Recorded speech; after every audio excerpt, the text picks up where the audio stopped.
Hello, my name is Christine Hetrick, and welcome to my presentation on the backrooms.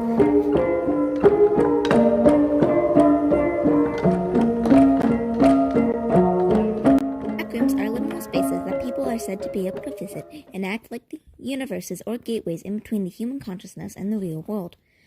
These locations are typically creepy, large, and are believed to be inhabited by monsters and other anomalies. These locations are similar to described areas in a video game. They are places that can only be visited by glitching through the normal bounds of the game and are not meant to actually be interacted with by the player.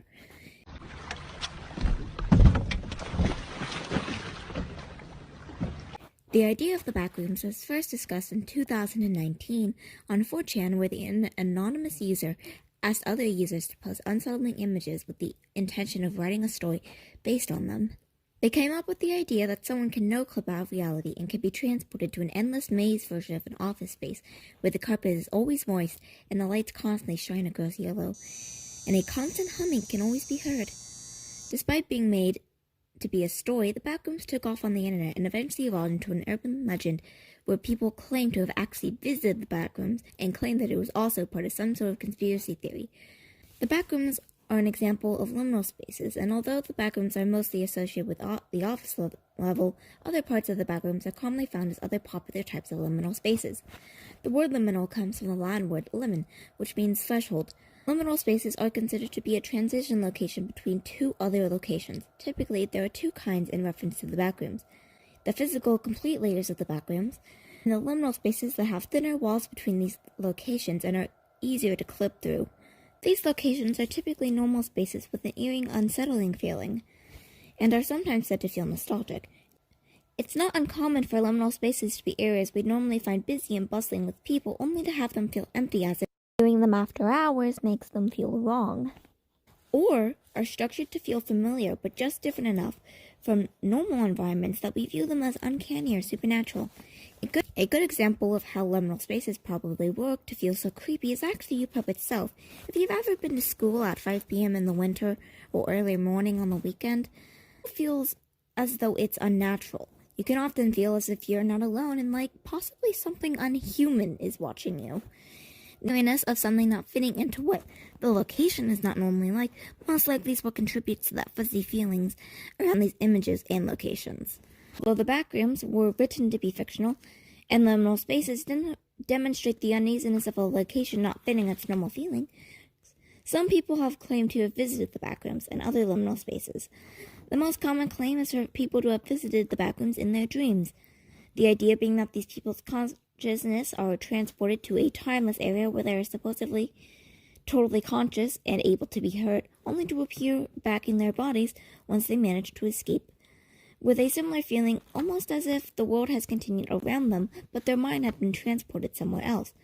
Typically, people claim to have been transported to an office space or some sort of eerie pool, and other eerie locations also are quite common. This would explain why multiple people will see certain images and claim to have actually visited this area in their dreams. Less commonly, people claim to have actually no-clipped out of reality and were left wandering the backrooms. Some people would also talk in areas like Reddit about people who just one day mysteriously disappeared, leaving everything behind, and family believe that they had fallen out of reality. Literally. Those that believe in the backrooms typically have two theories as to what exactly these places are. The first is that the backrooms are dimensions that are layered underneath ours, similar to layers of a cake, and that people are able to fall through them into the other layers, even though humans are not typically supposed to visit these areas. The second main theory is that the U.S. government developed the backrooms as an area to perform experiments and contain anomalies. This theory also explains the infinite repeating feeling of some of these locations, as the generation of these locations repeats itself in order to make space in between specific locations. The last explanation for the presence of the backrooms is that they aren't real. Rather than backrooms are in other liminal spaces are fictional locations run by people that became an urban legend, and people just started to believe in them and started theorizing about them. Well, that the people who have claimed to have visited the backrooms are likely just experiencing a vivid lucid dream, and the locations are just areas combined together by one's subconscious to act as a setting in said dream. People see images that they that feel just vaguely familiar to what they dreamt and feel almost as though they've actually been to that location due to the hazy feeling it invokes. It's possible that people just share locations in their dreams as a result of brain default processing. Another explanation for the people who have claimed to visit the backrooms while conscious is possibly that they are experiencing some sort of mental health condition, such as dissociation, hallucination, delusions, or that their minds are possibly trying to fill in mental gaps caused by some sort of trauma. People believe that their friends and/or family have fallen into the backrooms would likely just find more success by filing a missing persons report with the police rather than talking to strangers about it on Reddit. Put the money in the bag! Put it in! You're facing the wrong way, sir. Fuck! Alright, give me the money! An interesting thing about the backrooms as a conspiracy theory is that it falls into a really niche category of conspiracy theory. Unlike most that start out as explanations for strange things, the backrooms started out as a fiction horror project and then later went on to have people believe that it was real, only to eventually transition back into popular media. Similar genres of things like Marble Hornets and SCPs went on to inspire video games, movies, books, and many other things.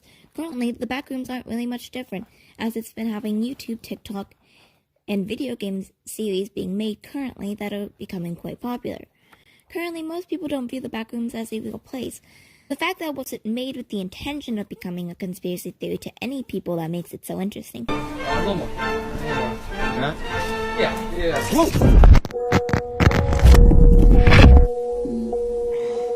No one came up with the idea that missing people are falling through the floor to explain a flux of missing people. Someone wrote it for entertainment purposes, and yet some people will be walking down an empty hallway or into a creepy swimming pool, and the hairs on the back of their neck will stand up at the thought that hopefully they don't end up being the one to prove the theories of the backrooms true. It's almost as if the suspension of disbelief is the true thing to fear about conspiracy theories. But hey, there's nothing to worry about, because there's absolutely no way that the backrooms are true.